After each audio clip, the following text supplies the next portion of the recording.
Hello दोस्तों, welcome to my channel. और इस वीडियो हम देखेंगे मध्य प्रदेश करंट अफेयर्स, वो भी सितंबर मंथ के सेकेंड वीक के करंट अफेयर्स। तो चलिए स्टार्ट करते हैं इस वीडियो को। पहला क्वेश्चन है, भोपाल नगर निगम ने घरेलू मेडिकल कोविड टेस्ट और अन्य खतरनाक घरेलू कचरे के लिए कौन से रंग का डस्टबिन रखा है। तो देखिए, जो भोपाल नगर निगम है, इसने जो घरेलू मेडिकल कचरा होता है, कोविड-19 का वेस्ट होता है, कचरा होता है, और भी जो खतरनाक घरेलू कचरा होता है, उसके लिए कौन से रंग का डस्टबिन का प्रयोग किया है। तो वो किया भूरे रंग का। और बाकी ऑप्शन को देखा जाए तो देखिए, जो लाल रंग का जो डस्टबिन होता है, वो होता है जो अस्पतालों से जो वेस्ट निकलता है कचरा, उसके लिए लाल रंग का डस्टबिन रखा हुआ है। और नीले रंग का जो डस्टबिन होता है, उसमें सूखा कचरा डाला जाता है। और जो हरे रंग का जो डस्टबिन होता है, उसमें गीला कचरा रखा जाता है। अगला क्वेश्चन है, हाल ही में मध्य प्रदेश के नगरीय क्षेत्रों में प्रॉपर्टी के क्रय विक्रय पर स्टाम्प शुल्क 3% से घटाकर कितना कर दिया है। तो ये कर दिया 1%। और देखिए, इसका क्या उद्देश्य है। तो नगरों में प्रॉपर्टी खरीदने के लिए लोगों को आकर्षित करने इसका लक्ष्य है। और यह केवल शहरों में लागू होगा। और ये कब तक के लिए किया गया है। तो ये किया गया है 31 दिसंबर 2020 तक। अगला क्वेश्चन है, मध्य प्रदेश में फैक्ट्रियों में कितने प्रतिशत भर्ती प्रदेश के युवाओं के लिए करने का निर्णय लिया गया है।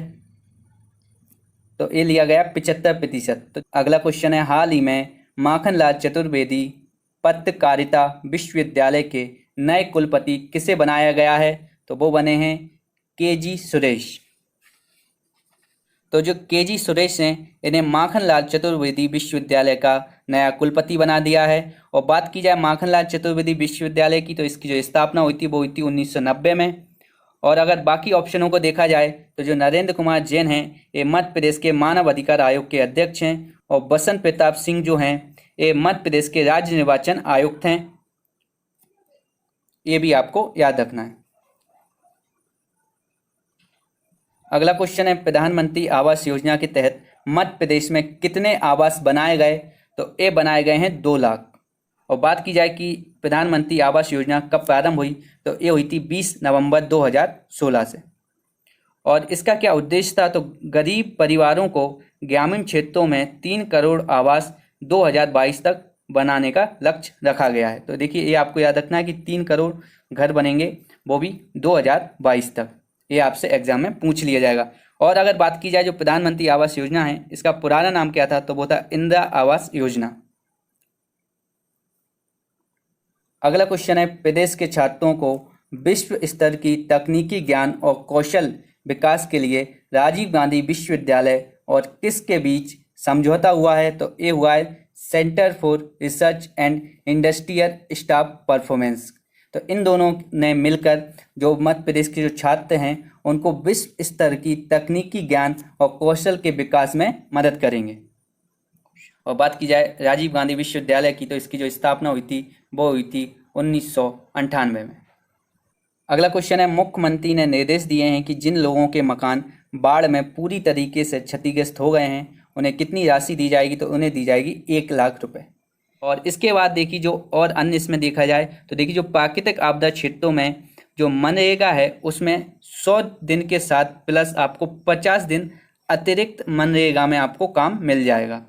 और बाढ़ प्रभावित व्यक्तियों को अनाज, बर्तन और अन्य मूलभूत आवश्यकताओं वस्तुओं के लिए 5,000 रुपये और अलग से दिए जाएंगे। अगला क्वेश्चन है, ग्राम पंचायतों एवं शहरी निकायों में जागरूकता के लिए कौन सा कार्यक्रम शुरू किया है। तो एक किया पोषण सरकार कार्यक्रम। और इसका उद्देश्य क्या है। तो ग्राम पंचायतों एवं नगरीय निकायों में कुपोषण दूर करने में सहयोग करना इसका उद्देश्य है। इसके बाद कुछ अन्य बात की जाए तो देखिए, जो सितंबर माह है उसको पोषण माह के रूप में मनाया जाता है। और जो केंद्र सरकार है, उसने लक्ष्य रखा है कि 2022 तक भारत से कुपोषण को मिटाना है। अगला क्वेश्चन है, किस जिले में सरकुला नदी पर मध्यम सिंचाई परियोजना का प्रारंभ हुआ है। तो ये हुआ है शिवपुरी में। तो देखिए, शिवपुरी जिले की जो सरकुला नदी है, तो सरकुला नदी में मध्यम सिंचाई परियोजना का प्रारंभ हुआ है। और इसमें कितनी राशि खर्च होगी। तो इसमें होगी 226 करोड़ रुपए। अगला क्वेश्चन है, घाटी गांव अभ्यारण्य के डी नोटिफिकेशन का प्रस्ताव मध्य प्रदेश सरकार द्वारा केंद्र को भेजा गया है, यह कहाँ पर स्थित है? तो देखिए ये स्थित है ग्वालियर में। तो जो घाटी गांव अभ्यारण्य है ये ग्वालियर में स्थित है।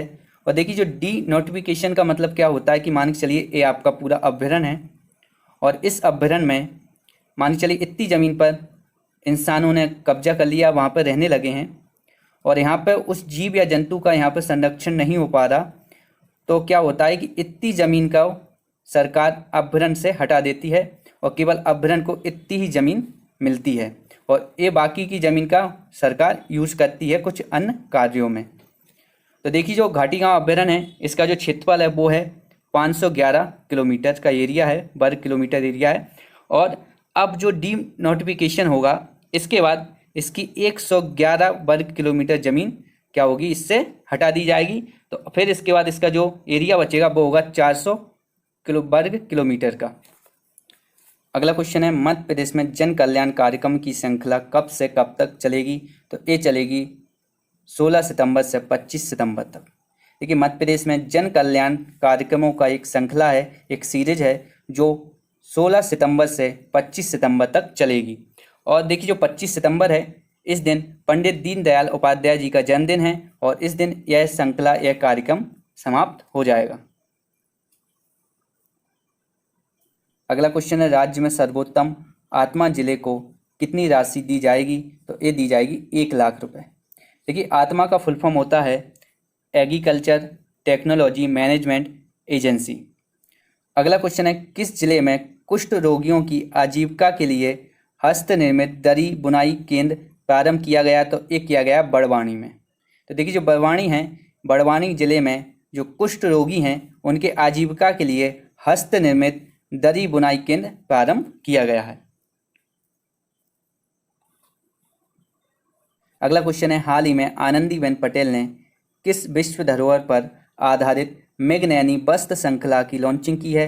तो देखिए जो भीमबेटका के चित्र हैं उन पर आधारित मेघनैनी वस्त्र श्रृंखला की लॉन्चिंग की है। और ये जो वस्त्र श्रृंखला है किसने बनाई है? तो विनोद मालवेकर ने यह बनाई है। और बात की जाए भीमबेटका की, तो देखिए जो भीमबेटका है यह रायसेन जिले में स्थित है और यहाँ पे पुरा पाषाण काल से लेकर मध्य पाषाण काल तक की चित्र यहाँ पे मिले हैं। और जो भीमबेटका है इसको 1990 में राष्ट्रीय महत्व स्थल घोषित किया गया और 2003 में विश्व धरोहर स्थल घोषित किया गया। अगला क्वेश्चन है, किस शहर में महानगर क्षेत्र मेट्रोपॉलिटन एरिया गठित किया जाएगा? तो ये किया जाएगा इंदौर और ग्वालियर में। और ये क्यों किया जाएगा? तो देखिए जो मेट्रो रेल है, तो मेट्रो रेल परियोजना के क्रियान्वयन के लिए यह मेट्रोपॉलिटन एरिया गठित किया जाएगा। अगला क्वेश्चन है, किस जिले में मेडिकल डिवाइस पार्क की स्थापना की जाएगी? तो ये की जाएगी होशंगाबाद में। और इसके बाद हम एक मध्य प्रदेश की योजना है उसके बारे में भी बात कर लेते हैं। इससे आपको फ़ायदा ये हुआ कि करंट अफेयर्स के साथ साथ आपको मध्य प्रदेश की जो योजनाएं हैं वो भी याद हो जाएंगी। तो चलिए स्टार्ट करते हैं। तो इस योजना का नाम है विजय राजे जननी कल्याण बीमा योजना। तो देखिए ये जो योजना है इसके बारे में जान लेते हैं। तो मातृ मृत्यु दर में कमी लाने के उद्देश्य से तथा संस्थागत प्रसव को बढ़ावा देने के लिए इस बीमा योजना का प्रारंभ किया गया है। इस योजना के अंतर्गत राज्य की सभी बीपीएल महिलाओं को शामिल किया गया है। इस योजना के अंतर्गत निम्नलिखित मुफ्त सुविधाएं मिलेंगी। तो कौन कौन सी सुविधाएं मिलेंगी वो देख लेते हैं। तो मान्यता प्राप्त निजी अस्पतालों में सामान्य प्रसव की सुविधा मिलेगी। दूसरा पॉइंट है कि सरकारी अस्पतालों में संस्थागत प्रसव पर 1000 रुपये की प्रोत्साहन राशि दी जाएगी। और प्रसव के दौरान अगर मृत्यु हो जाती है तो 50,000 रुपये के मुआवजा के रूप में दिए जाएंगे। और जो करंट अफेयर्स हैं एमपी के वो यहीं पे कंप्लीट होते हैं। अगर आपको मेरी वीडियो अच्छी लगी हो तो इसको लाइक और शेयर कीजिए। और अगर आप मेरे चैनल पर नए आए हैं तो चैनल को सब्सक्राइब कर लीजिए, बेल आइकन को दबा लीजिए जिससे कि मेरे आने वाली वीडियो की नोटिफिकेशन आपको मिलती रहे।